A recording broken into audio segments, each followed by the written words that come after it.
السلام علیکم سامعین، 23 رمضان المبارک کی تاریخ شروع ہو چکی ہے، 2 اپریل ہے۔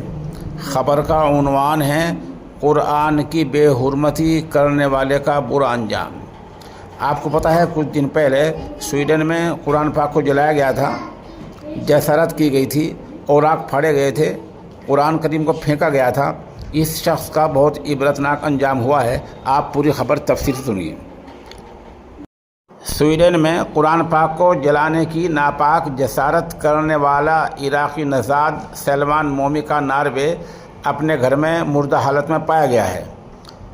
سوشل میڈیا پر ریڈیو جنیوا کے اکاؤنٹ سے کی گئی ٹویٹ میں دعویٰ کیا گیا ہے کہ 37 سالہ سلمان مومکا کی لاش ناروے میں اس کے گھر سے ملی ہے، تاہم موت کی وجہ کا ابھی صحیح پتہ نہیں چل پایا ہے۔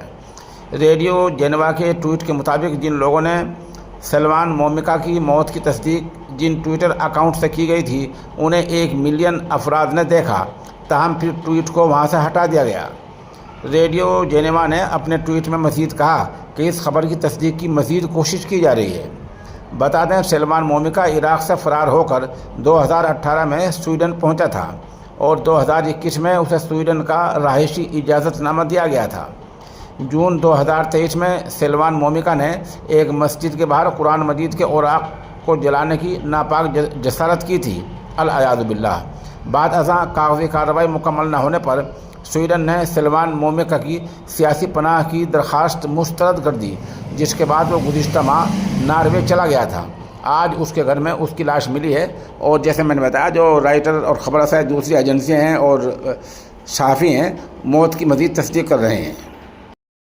سامعین، یہ معجون ہے طاقت کا خزانہ۔ اس کی قیمت ہے 3000 روپے۔ جن صاحب کو درکار ہو وہ ہمارے نمبر 96 27 70 90 14 پر رابطہ کر سکتے ہیں۔